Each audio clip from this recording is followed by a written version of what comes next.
buenas noches. Bienvenidos a Estado Nacional Prime. Hoy sin duda estaremos hablando del remesón en el Partido Socialista tras el acuerdo adoptado por el Tribunal Constitucional de destituir a la senadora Isabel Allende tras la fallida compra de la casa del expresidente.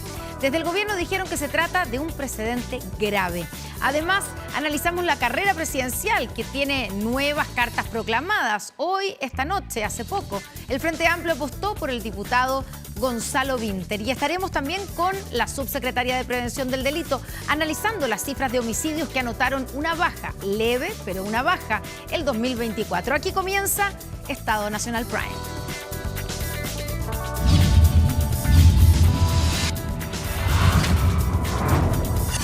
Estado Nacional. Bueno, ya estamos con nuestros panelistas invitados. Paula Walker, socia directora de Origen Consultores, y Luis Silva, vicepresidente del Partido Republicano. Bienvenidos los dos, ¿cómo están? Muy bien. Hola, muchas gracias. Paula, buenas noches. Una palabra primero de lo que ocurrió, lo que conocimos esta tarde. Todavía no conocemos el fallo del Tribunal Constitucional en detalle, pero ha trascendido que la decisión fue destituir además una votación contundente, 8 votos a favor de la destitución, 2 en contra de la destitución de Isabel Allende como senadora después de 31 años en el Parlamento, además una vida entera dedicada a la política. ¿Cómo podemos describir este momento? ¿Es un golpe al Partido Socialista? ¿Es un remesón a la memoria de Salvador Allende? ¿Qué es? Bueno, yo creo que este es un momento duro para el Partido Socialista. La senadora Isabel Allende es una persona que ha estado en la vida política del país los últimos 30 años. Y por otro lado, bueno, yo creo que este es el final de una buena idea mal implementada, ¿no? Una idea que pasó por un montón de revisiones y una idea que terminó en una situación para la senadora bien compleja. Yo quisiera destacar la reacción rápida de la senadora. No conocemos el fallo, pero ha trascendido. Ella tampoco, y ella dice, exactamente, a pesar de que no conozco el fallo. Pero me parece que su actitud final o su acción final con el comunicado que conocemos es obedecer la ley, estar bajo la Constitución. ¿Le quedaba otra alternativa, Paula? Pero es que podría haber guardado silencio y reaccionó muy rápido. Y yo creo que eso habla bien de ella. Es decir, es súper importante para los países, nos guste más, menos o más o menos, que las constituciones sean aquellas reglas que nos rigen a todos y a todos por igual. Y el Tribunal Constitucional se hizo a la convicción de que la senadora faltó a un artículo de la Constitución que ella debía respetar, tanto en cuanto senadora de la República. Y en ese sentido creo que la reacción de la senadora habla súper bien de ella. A diferencia de su partido, que todavía sigue en silencio. Porque tú dijiste se podría haber quedado en silencio ella. O sea, podría ella haberse quedado en silencio. Me parece que está bien su declaración. ¿Y el Partido Socialista no debiera haber dicho algo a esta altura? No sé si no ha hablado todavía, no tengo. Oficialmente, digamos, presidenta del partido, bueno, habló el secretario general, Camilo Escalona, pero diciendo que hasta que no tuviera el fallo en su mano no iba a decir nada. No iba a decir nada. Sí. Y lo mismo dijo la presidenta del Partido Socialista. En este caso, la incumbente habló Bodanovich. Y me parece que tuvo altura para hablar. No fue el fallo que ella esperaba, pero obviamente a estas alturas la igualdad ante la ley también, en el caso de la senadora, me parece que es una cosa importante la que hace. Tenemos a un entrevistado del Partido Socialista, vamos a ir en contacto directo con él, pero solo una palabra, Luis Silva. ¿Ustedes esto lo toman como un triunfo, una celebración? Porque hubo en algunos sectores de la derecha una celebración, hubo aplauso, no sé, en la sede de la UDI, por ejemplo. Eso lo ignoro. Siempre hay gente que celebra cosas que son dramáticas. Me acuerdo cuando murió la señora Lucía Iriart, hubo gente que salió a bailar al Barça Baquedano. No me parece que eso sea motivo de celebración para nadie. Y esto creo que tampoco es motivo para celebrar, porque es muy triste que la carrera de una parlamentaria como Isabel Allende termine abruptamente por una destitución sin precedentes, porque hay que recordar que este es el primer caso en la historia de Chile en que el Tribunal Constitucional se pronuncia sobre esta materia. A mí me parece Pero fueron que este ustedes, el Partido Republicano, el que presentó es que era inevitable. O sea, si es que tú lees el texto de la Constitución. Por eso yo esto lo califico como crónica de una destitución anunciada. O sea, no había cómo salvarlo. De hecho, yo como profesor tengo una curiosidad enorme por saber qué van a decir los dos ministros, las dos personas que votaron en contra de la mayoría. ¿Se sabe quiénes votaron en contra? Sí, yo sé, una sé que es Catalina Lagos, la otra persona no recuerdo quién es, pero sí se sabe quiénes votaron a favor y quiénes votaron en contra. Vamos con el diputado del Partido Socialista, Juan Santana, y además jefe de bancada. Diputado Santana, gracias por recibirnos esta noche aquí en Estado Nacional Prime. Buenas noches. Muchas gracias, Connie, por la invitación. Saludar también a los invitados. ¿Cómo recibe el partido, cómo reciben ustedes como diputados, como jefe de bancada, la decisión del Tribunal Constitucional de destituir a la senadora Isabel Allende? ¿Cómo calificarían la decisión? No, esta es una noticia, Connie, dolorosa, triste, a pesar de que son, como se ha dicho, trascendido y no tenemos todavía la sentencia oficial, pero al mismo tiempo, por supuesto, desconcertados porque esto finalmente viene a contradecir lo señalado, por ejemplo, por la Contralora General de la República en la comisión investigadora que se realizó en la Cámara de Diputados, en donde señaló justamente que los dos actos administrativos necesarios para poder celebrar finalmente la compra de este inmueble no se concretaron. El segundo acto particularmente no se concretó. Y eso significa que hay una diferencia con aquel órgano que se encarga de revisar los actos y los actos administrativos en nuestro país y su legalidad. Claro, y pero que eso nos llama bastante la atención. Sí, uno podría argumentar que la Contraloría, claro, el Tribunal Constitucional lo que establece y lo que investiga es que los procedimientos sean de acuerdo a la Constitución. ¿No es lo mismo que lo que determina la Contraloría? La Contraloría se encarga de verificar la legalidad de los actos administrativos. Sí. Y la Contralora, en la comisión investigadora, tengo acá la frase que señaló Connie, dice: el proceso para adquirir, textual, un bien raíz implica siempre dos actos administrativos, dictados en distintos tiempos. El primero consiste en un decreto que autoriza la adquisición y el segundo en un decreto posterior que aprueba la escritura pública. Fueron las palabras textuales que señaló la Contralora. Y posteriormente dijo: este segundo decreto no consta que se hubiese dictado.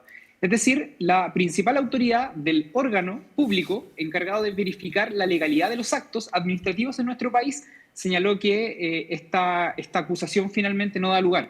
Y naturalmente que eso nos tiene muy golpeados como partido político. La senadora Allende es una senadora que, como bien se señaló, en sus 30 años de actividad pública jamás se vio involucrada en un acto de esta naturaleza, en una irregularidad. Su trayectoria, al igual que la del expresidente Salvador Allende, es completamente intachable y naturalmente además se suma, y yo en eso quiero compartir con lo dicho por una de las panelistas, en su declaración finalmente señala a la senadora Allende que ella es respetuosa de la Constitución y de las leyes. Y a mí me da la impresión de que eso solamente enaltece su capacidad, su impronta democrática, que finalmente, aún a pesar de ser un fallo eventual, digamos, en su contra, es una persona que respeta la Constitución y las leyes. Diputado, en su declaración también, Isabel Allende dice: como familia accedimos y seguimos todas las indicaciones legales para la compra.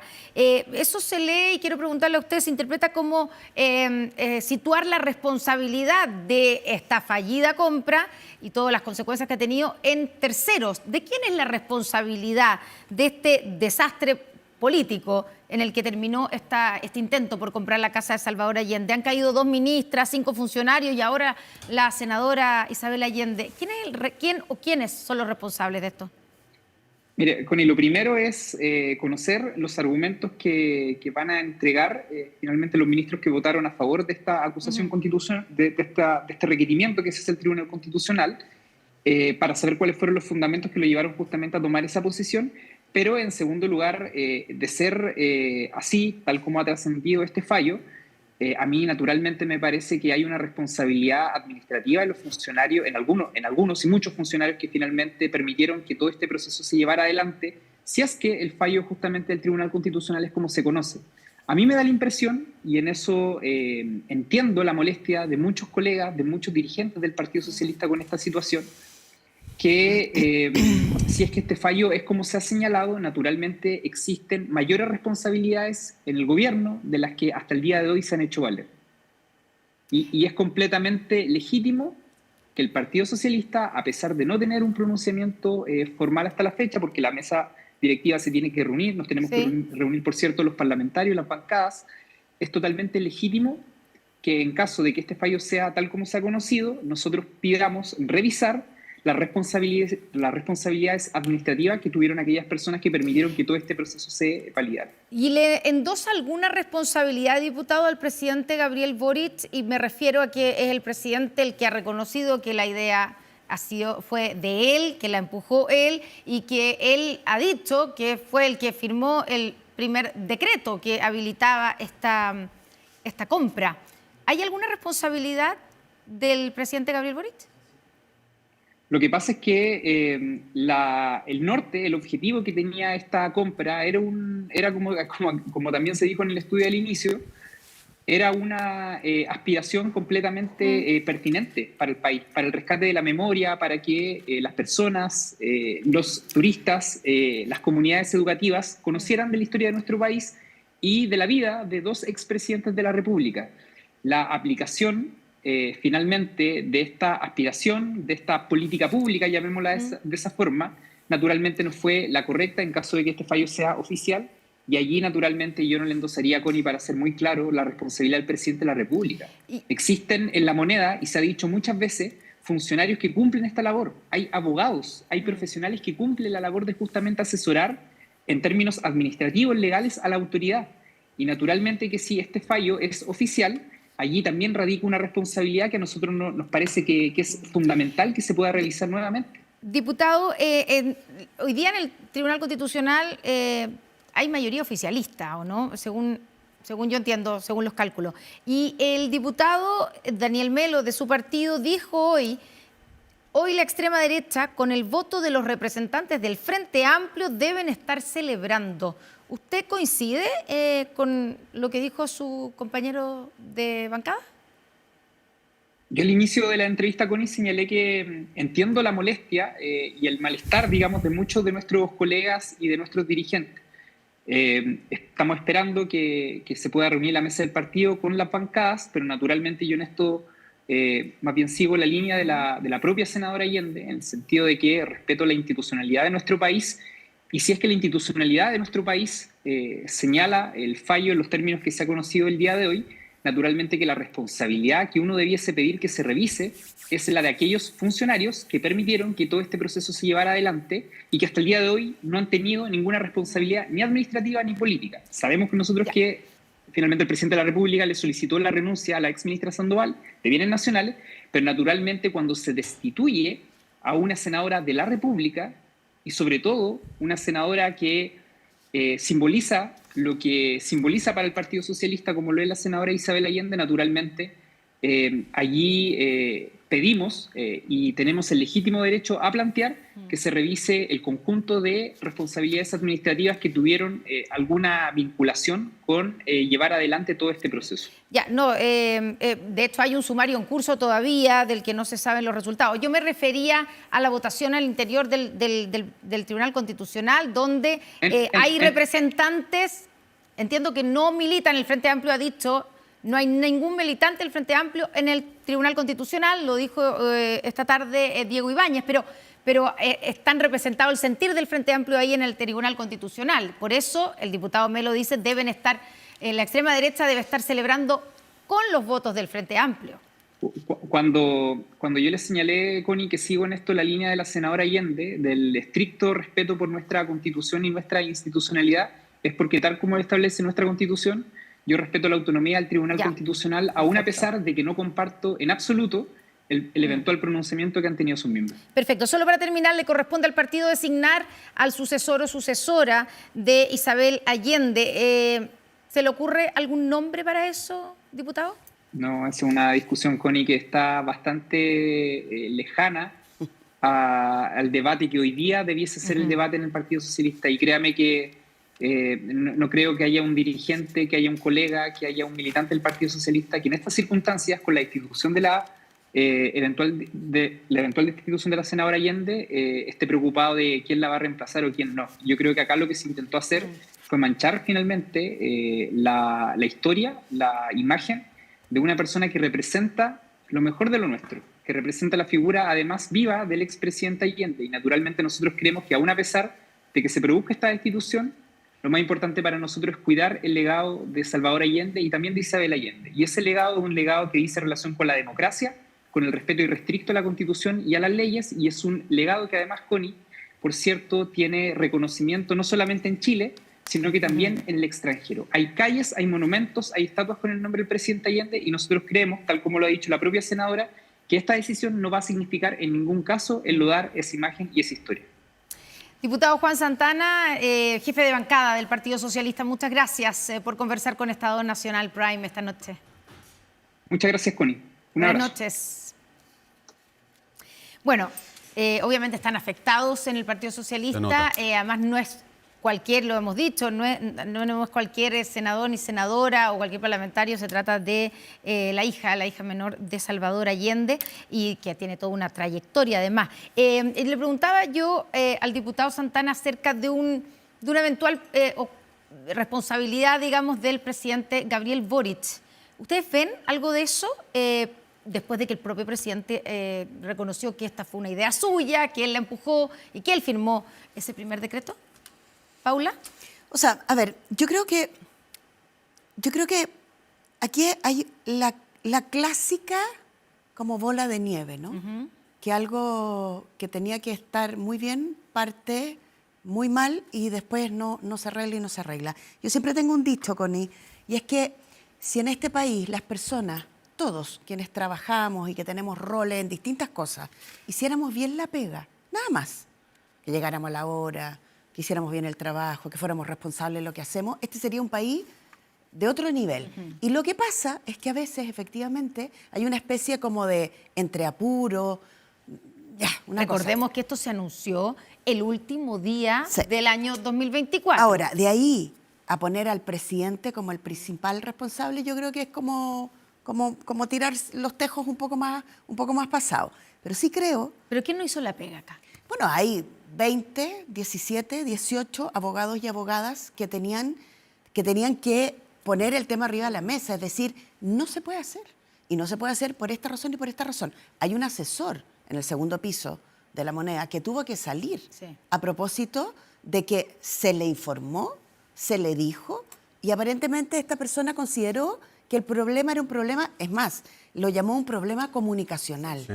Y entonces decidieron llamar a la SECOM, porque era un problema comunicacional. Es decir, es una persona que no logra tener una visión de la profundidad del problema. Entonces, realmente creo que a esta altura decir que el presidente tuviera alguna responsabilidad me parece que es un poco mucho, pero sí creo que el presidente tiene que revisar bien sus equipos de asesores, porque asesores y asesoras presidenciales tienen que tener la capacidad de decirle al presidente cada cierto tiempo, esto es una mala idea y no hay que hacerla.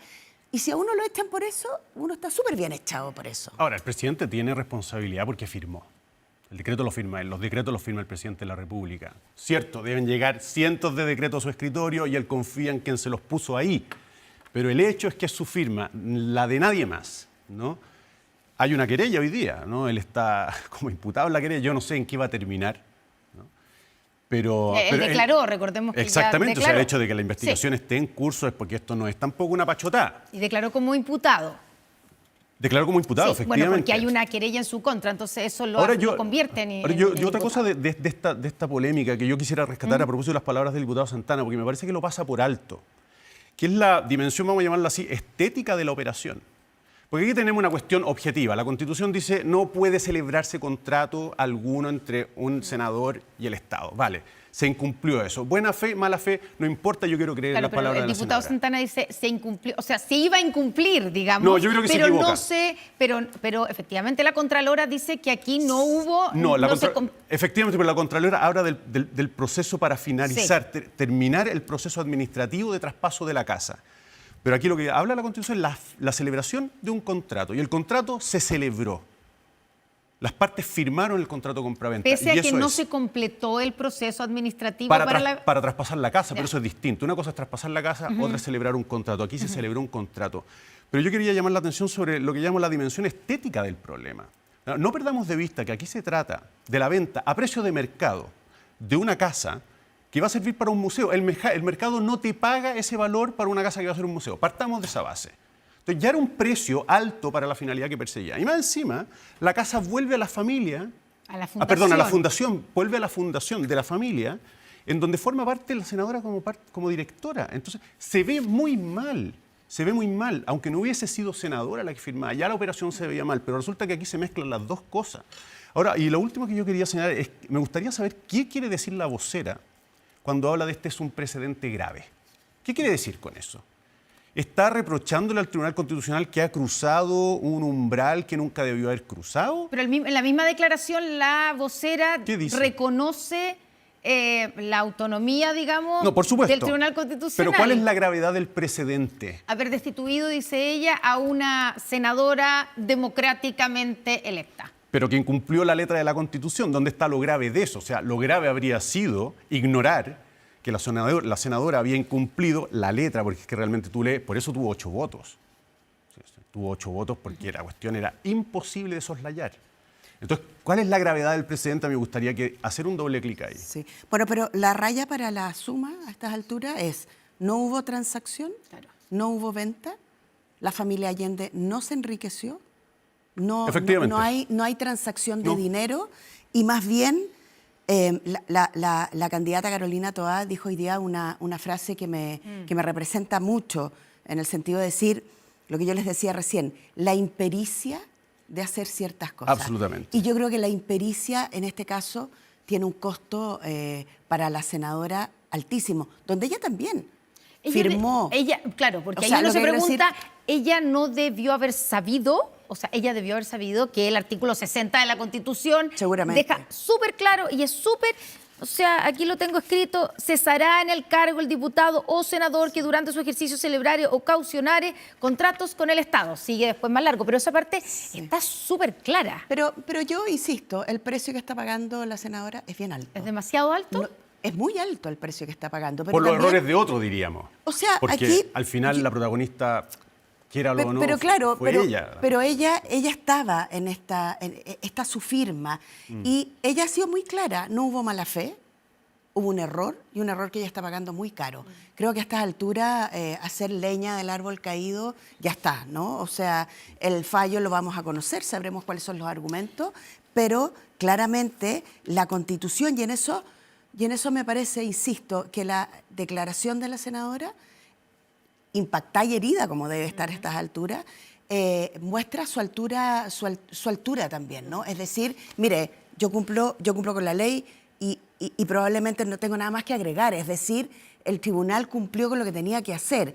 Y eso también habla bien de nuestras instituciones. Hoy día le toca al Partido Socialista, Sí, por supuesto. pero por ese tribunal pueden pasar muchas otras personas y convengamos que los países funcionan y avanzan cuando todos y todas de verdad somos igual ante la ley. Ya, y además sumemos, digamos, a lo que tú dices, Paula, de la forma que está pagando, o del precio caro que está pagando Isabel Allende, pero sumemos también la salida de Maya Fernández, la nieta de Salvador Allende, que sale no de la mejor manera, minutos después o el mismo día que se presenta la acusación constitucional en su contra. O sea, efectivamente el precio no es solamente de la senadora Isabel Allende, sino que es de toda la familia, pongámoslo de esa manera. Un muy cortito, tenemos más temas, pero escuché por ahí, quiero preguntarlo directamente al vicepresidente del Partido Republicano. ¿Van a ir por el presidente Gabriel Boric ahora ustedes? Que yo sepa, no. Yo no tengo ninguna noticia de que... ¿Por este caso? Sí, acusación constitucional en contra del presidente. Yo no tengo ningún antecedente, Ya. honestamente. Ha desmentido que el Partido Republicano... Por mi parte, honestamente, no. Primera noticia que tengo de que... Puedes eso convencerlo hubiera que es ocurrido. una pésima idea. Bueno, habemos candidato presidencial del Frente Amplio, Gonzalo Vinter, quien probablemente vio opacada de alguna manera su noche hoy día, porque iba a ser la proclamación. Fue, concretamente, lo escuchamos también en su discurso, pero claro, esto, en la salida y la destitución de la senadora Allende se tomó un poquito la noticia. Bueno, ¿qué opciones tiene Gonzalo Vinter en una primaria, imaginémonos, con Janet Jara, que probablemente la van a proclamar este fin de semana, Carolina Toá y tal vez Paulina Bodanovich. ¿Tiene alguna opción, Paula? O sea, yo creo que está súper bien que los partidos que apoyan, o los partidos de centroizquierda que han apoyado al gobierno del presidente Boric, en esta pasada hagan una primaria. A mí me parece que una primaria que permita mostrar al país con voto obligatorio cuáles son las diferencias o cuáles son los énfasis que tienen en los partidos políticos. Es el momento de mostrar liderazgo. Yo creo que la centroizquierda necesita mostrar que tiene más liderazgos que aquellos que venían tradicionalmente puestos en la papeleta durante los últimos... Más que Bachelet. O sea, era Bachelet, era Heraldo Muñoz, era Maldonado. O sea, hubo un tiempo muy largo con las mismas personas. Creo que a estas alturas, saludo con mucho gusto lo del diputado Vinter. Me parece que además el Frente Amplio, que es un conglomerado político que tenía una carrera política meteórica, que han impulsado cambios importantes para Chile, merecen tener un candidato con la energía y con las ganas que tiene Gonzalo. Así que a mí me parece que esto es una buena noticia para la centroizquierda. ¿Cómo se ve desde el otro lado? Yo lo veo bastante forzado, para serte franco. Veo bastante forzada la candidatura o la proclamación. Bueno, en el sentido de cómo ha sido el proceso para nominarlo. Recordemos que el Frente Amplio se fija, ¿no?, la meta de llevar un candidato a las primarias, porque esa es una premisa que ellos se ve que quisieron honrar a toda costa.